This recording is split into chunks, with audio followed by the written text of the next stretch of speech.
గంగాధర శాస్త్రి గారిని స్టేజ్ పైకి సాదరంగా ఆహ్వానిస్తున్నాను. ప్రతి ఒక్కరూ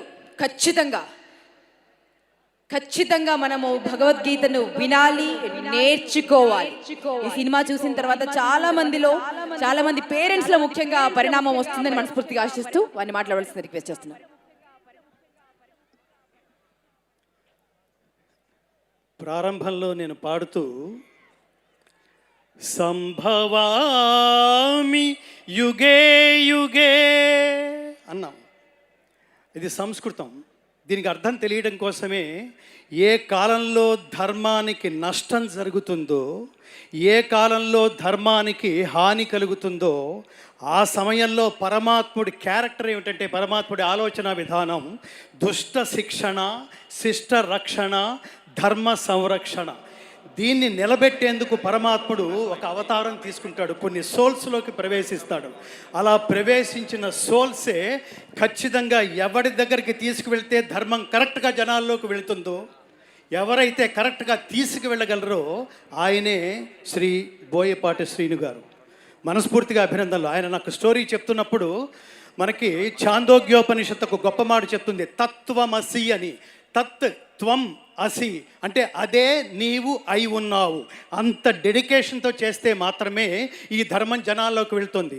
ఇది సినిమా అనుకుని దీని ఎంటర్టైన్మెంట్ అనుకుంటే చాలా పొరపాటు మిత్రులారా. ఇందాక మా మిత్రులతో కలిసి అనుకుంటున్నప్పుడు శివరాత్రి 2 నెలల ముందే వచ్చిందన్న ఒక దివ్యమైన అనుభూతి కలిగింది మాకు.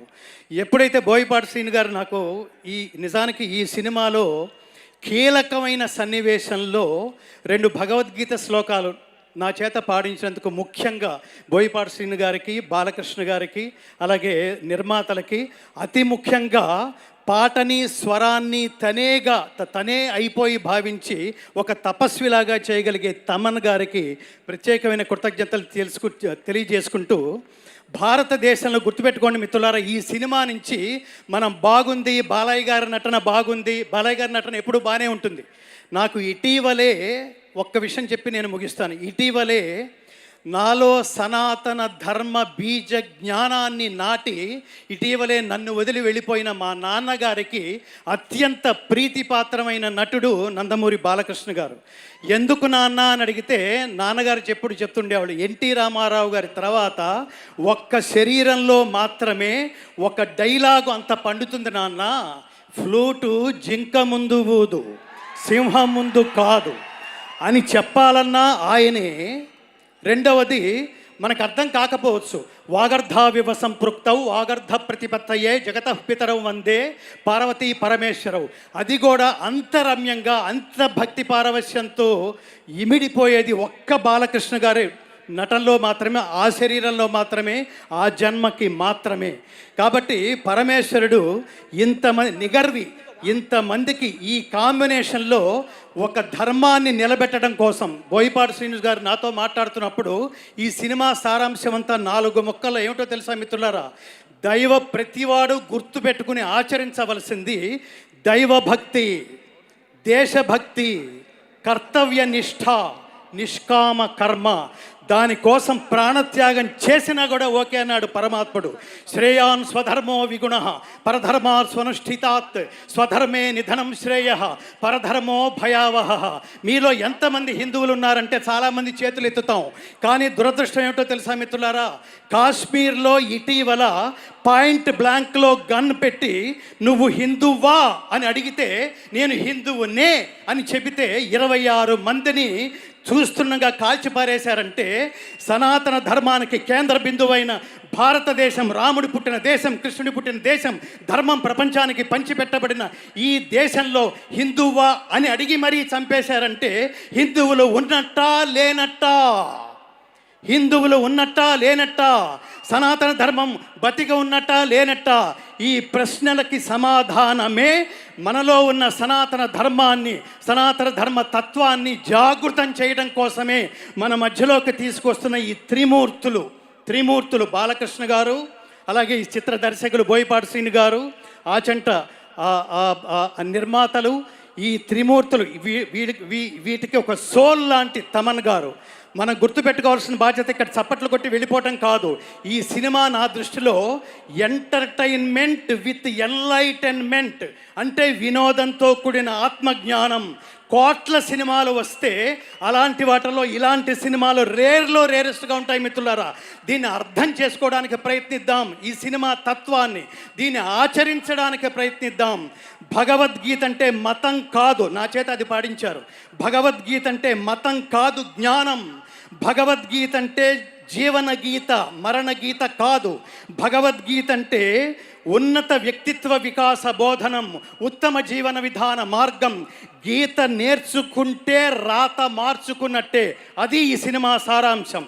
కాబట్టి అందరం సనాతన ధర్మజ్యోతులై ప్రతి ఇంటి నుంచి ఒక్కొక్క వివేకానంద సృష్టి జరగాలంటే ఈ సినిమాని అర్థం చేసుకుని ఆచరించే లక్ష్యంతో ఈ సినిమాకి దయచేసి రండి. ఇది తప్పకుండా నా దృష్టిలో ఇది మనుషులు సెలెక్ట్ చేసుకున్న సినిమా కాదు మిత్రులారా, మనుషులు తయారు చేసుకున్న కథ కూడా కాదు, పరమాత్మ ఎంచుకున్న యూనిట్ వీళ్ళు. ఈ సినిమాలో పనిచేసిన ప్రతి ఒక్కళ్ళకి, ఈ సినిమాలో వెండి తెర మీద వెండి తెర వెనక కనిపించే ప్రతి ఒక్కళ్ళు యోగం అంటాం దాన్ని, అదృష్టం అంటే లౌకికమైంది, యోగం. వీళ్ళు కారణ జన్ములు. ఇలాంటి సినిమాలు మళ్ళీ మళ్ళీ మళ్ళీ మళ్ళీ రావాలని, ఇలాంటి సినిమాలు కరెక్ట్గా లైన్లో నాకు అనిపిస్తోంది ఈ ఆవేశంలో.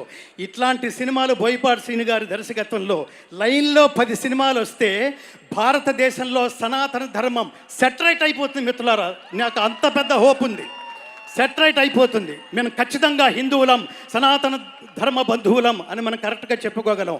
అంతటి విశేషమైన ఈ సినిమాలో నాకు భగవద్గీత శ్లోకాలు, నేను ఇంత ఆవేశంగా గట్టిగా ఎందుకు మాట్లాడుతున్నానంటే సనాతన ధర్మానికి దెబ్బ తగిలితే నేను ఊరుకోలేను. ఎందుకంటే I have dedicated my entire life to propagate the essence of Bhagavad Gita through out the world. ప్రపంచానికి భగవద్గీత సారాంశాన్ని, స్వార్థరహిత ఉత్తమ సమాజం నిర్మించబడడానికి భగవద్గీత ప్రచారమే నా జీవితంగా మలుచుకున్న వ్యక్తిగా బాధ్యతగా ఈ వేదిక మీద నేను మాట్లాడే అవకాశం ఇచ్చినందుకు, భగవద్గీత శ్లోకాలు నా చేత ఈ సినిమాలో ఒక కీలకమైన సందర్భం కోసం నా చేత పాడించినందుకు ముఖ్యంగా తమన్ గారికి నేను ప్రత్యేకమైన కృతజ్ఞతలు తెలియజేసుకుంటూ, జై బాలయ్య, జై బాలయ్య. ఇందాక ఒక పాటలో పాటంతా ఒక ఎత్తు, ఆయన ఓం నమ శివాయ అని ఆ గొంతులో మాత్రమే శ్లోకం పండుతుంది మిత్రులారా. శతాయుష్మాన్ భవ, శతమానం భవతి, శతాయు పురుష శతేంద్రియ ఆయుష్యేవేంద్రియే ప్రతిష్టతి, సంపూర్ణ పరమాత్మానుగ్రహ ప్రాప్తిరస్తు. అందరూ చెప్పండి, జై శ్రీరామ్, జై శ్రీకృష్ణ, ఓం నమ శివాయ, భారత్ మాతాకి. ధర్మం అంటే సర్వజన బంధువే హిందువు. హిందువు అనేది మతం కాదు మిత్రులారా. ఇది గుర్తుపెట్టుకుని అందరినీ కలుపుకుంటూ సనాతన ధర్మజ్యోతులై ప్రకాశింతురుగాక. జై శ్రీకృష్ణ. సర్వే జనా సుఖినో భవంతు. ఎంత అద్భుతమైన గలం, ఎంత అద్భుతమైన మాటలు చెప్పారండి. సాక్షాత్